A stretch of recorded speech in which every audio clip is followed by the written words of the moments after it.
Forum Penyelamat Banten akan laporkan nelayan Khalid ke Barreskrim Mabes Polri.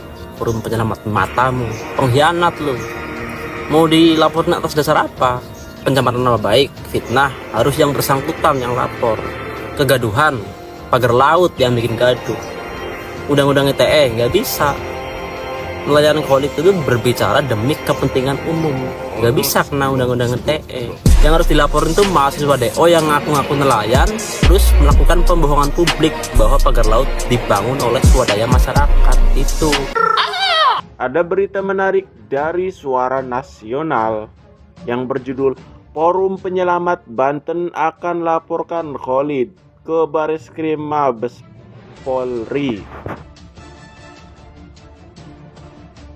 Nelayan asal Kecamatan Pontang, Kabupaten Serang, Khalid Mikdar diduga menyebarkan hoaks dan fitnah akan dilaporkan ke Barreskrim Mabes Polri.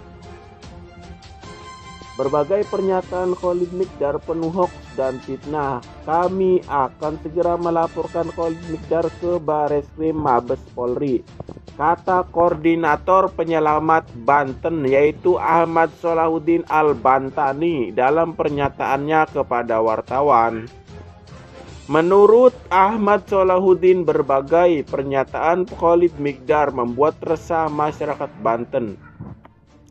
Khalid Mikdar ini lebih tepatnya provokator, bukan yang bisa memunculkan konflik di Banten, tegasnya.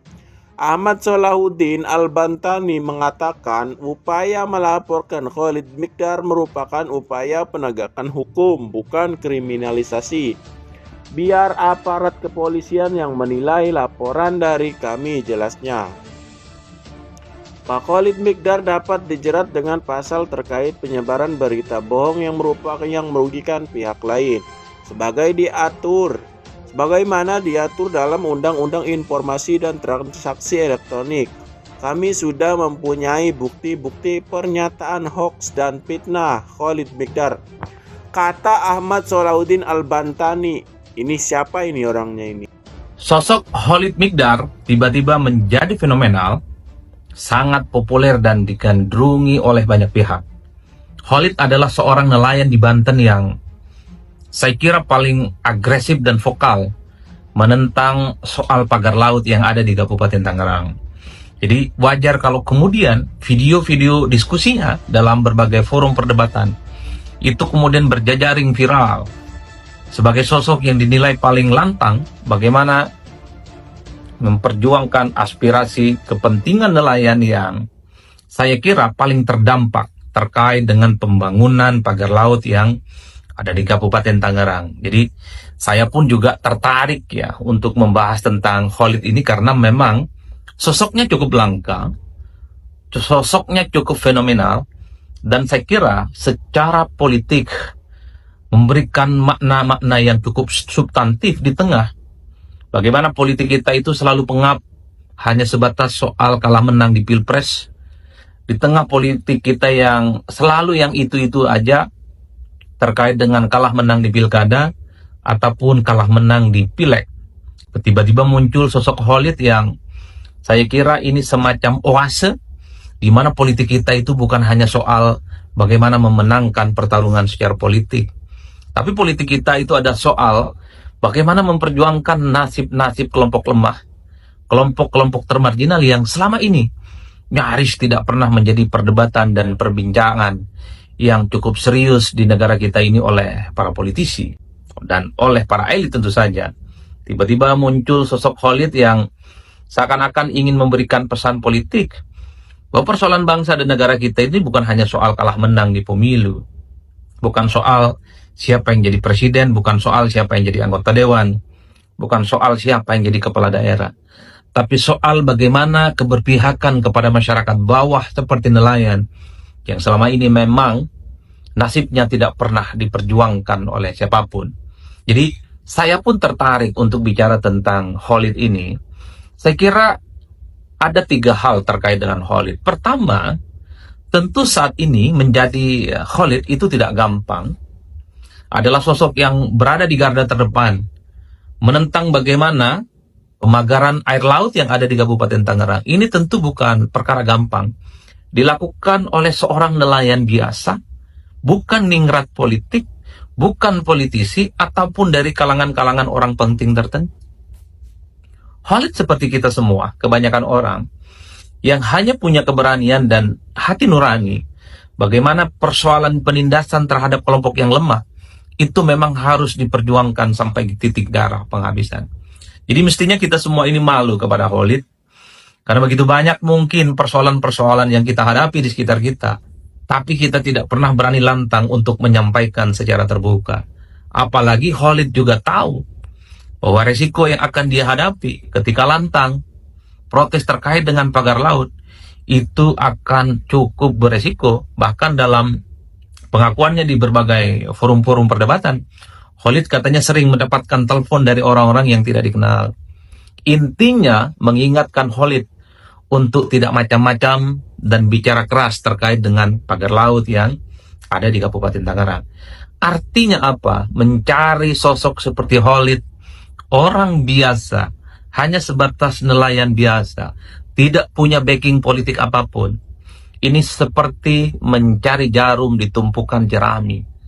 Karena Khalid adalah sosok yang lantang, bersuara tanpa henti.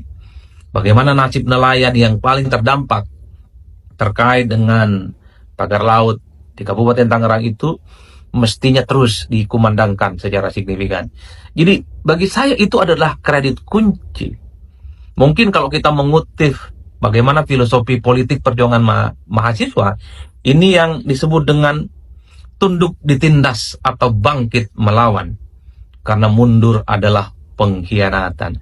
Jadi bagi saya, Khalid ini adalah semacam reinkarnasi semangat perjuangan yang selalu dilakukan oleh aktivis-aktivis mahasiswa, tapi versi yang lain, yaitu versi Khalid dan versi nelayan yang ada di Provinsi Banten. Jadi itu yang pertama.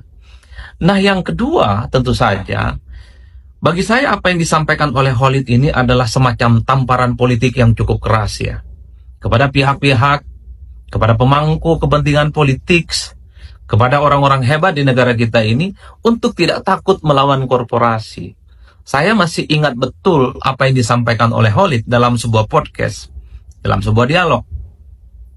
Khalid mengatakan bahwa dia tidak sudi jika negara ini dipimpin oleh oligarki. Bahkan Khalid mengatakan, kalau negara tidak berani melawan oligarki, maka dia akan mengorganisir perlawanan untuk melawan para oligarki itu. Jadi Khalid ini paham betul bahwa soal pagar laut di Kabupaten Tangerang itu, ini bukan kaleng-kaleng. Ini bukan dilakukan oleh orang-orang biasa. Tapi Khalid sadar betul bahwa yang punya kemampuan untuk bikin pagar laut di Kabupaten Tangerang adalah mereka yang oligarki. Oligarki itu adalah kelompok pengusaha, kelompok ekonomi, jumlahnya sedikit tapi posisinya sangat determinan dan sangat sulit untuk disentuh kepada siapapun. Jadi itu yang mestinya saya selalu mengatakan, pihak-pihak yang selama ini, terutama pejabat publik di negara kita ini, entah itu DPR, entah itu kepala daerah, entah itu DPRD, atau siapapun aparatus-aparatus kekuasaan, mestinya merasa malu dan tertampar dengan adanya Khalid yang orang biasa saja, tapi melawan kekuatan besar itu paling depan dan paling lantar. Per hari ini misalnya, kita itu kan melihat pejabat-pejabat publik terkait, ya, terutama yang ada di Provinsi Banten, nggak ada yang bicara. DPRD-DPRD-nya nggak ada yang bicara. Ataupun misalnya kepala-kepala daerahnya tidak ada yang bicara. Dan yang bicara itu hanyalah Khalid, yang saya kira ini adalah sebagai satu peristiwa politik yang di atas rata-rata. Itulah yang saya sebutkan. Apa yang dilakukan oleh Khalid ini mestinya membuat malu para orang-orang penting di negara kita yang dinilai tidak punya sikap tegas, apalagi berani melawan kekuatan politik, melawan kekuatan-kekuatan pebisnis besar yang ada di Kabupaten Tangerang. Nah, yang ketiga yang menarik dari Khalid itu adalah soal kemampuan retorika politiknya. Jadi, kalau mau jujur sebenarnya, saya termasuk yang kaget. Kemampuan bicara, kutipan-kutipan buku, termasuk intonasi dan diksi yang dipilih oleh Khalid adalah kemampuan yang saya kira ini sudah setara dengan mereka yang anak kuliahan minimal. Tentu sangat energik cara bagaimana Khalid berargumentasi. Pilihan-pilihan katanya cukup bertenaga, terutama bagaimana keberpihakannya kepada nelayan yang selama ini dipinggirkan, kepada mereka yang selama ini memang tidak pernah diperjuangkan nasib politiknya. Kemampuan-kemampuan Khalid dalam retorika dan perdebatan politiknya dalam banyak hal kemudian menjadi referensi yang selalu dikutip oleh kalangan-kalangan netizen khususnya, bahwa Khalid ini sangat layak untuk menjadi pejabat publik di negara kita. Sangat layak untuk menjadi gubernur, bupati, wali kota, sangat layak jadi menteri, sangat layak jadi anggota dewan, dan seterusnya, dan seterusnya. Tidak berhenti di situ ternyata. Banyak yang membandingkan bagaimana retorika Khalid itu melampaui mereka yang saat ini sedang menjabat. Terutama mereka yang tidak pernah bicara, terutama mereka yang pejabat publik kemampuan bicaranya tidak ada, atau pejabat publik yang kelihatan tidak punya sikap apapun ketika menghadapi persoalan-persoalan signifikan. Memang harus kita akui, pejabat-pejabat publik di kita, ya, mulai dari level atas sampai ke bawah, kemampuan retorikanya itu memang di luar standar. Kemampuan retorikanya itu di bawah rata-rata. Apalagi misalnya, kalau sambutan pasti ada contekan. Kalau sambutan misalnya hanya membaca catatan-catatan yang kemudian dinilai tidak punya originalitas sebagai pejabat publik. Bahkan tidak jarang, kita juga sering melihat bagaimana pejabat-pejabat publik di negara kita ini ketika ditanya secara langsung oleh wartawan, namanya di doorstop oleh wartawan, jawabannya pasti sepatah dua patah kata, tapi tidak pernah berargumen sebagaimana layaknya seorang pemimpin top, yang memang salah satu unsur penting pemimpin top di negara kita adalah kemampuan retorika, kemampuan spontanitasnya menghadapi persoalan-persoalan, termasuk kemampuan spontanitasnya memberikan narasi-narasi penting terkait dengan situasi yang berkembang saat ini. Jadi 3 hal ini yang kemudian membuat kenapa sampai hari ini Khalid itu menjadi sosok fenomenal yang terus dipergunjingkan oleh publik. Satu sisi, Khalid punya nyali, punya keberanian, padahal dirinya bukan siapa-siapa, hanya nelayan biasa. Yang kedua adalah Khalid yang kemudian memberikan tamparan keras kepada pihak-pihak tertentu, kepada pejabat publik yang dinilai tidak berani punya sikap ketika berhadapan dengan para korporasi ataupun cukong-cukong yang posisinya cukup powerful saat ini, yang memang dalam banyak hal sulit untuk disentuh. Dan tentu yang ketiga adalah Khalid itu dibanding-bandingkan dengan mereka, para pejabat-pejabat dan mungkin politisi yang kemampuan retorikanya itu di bawah rata-rata.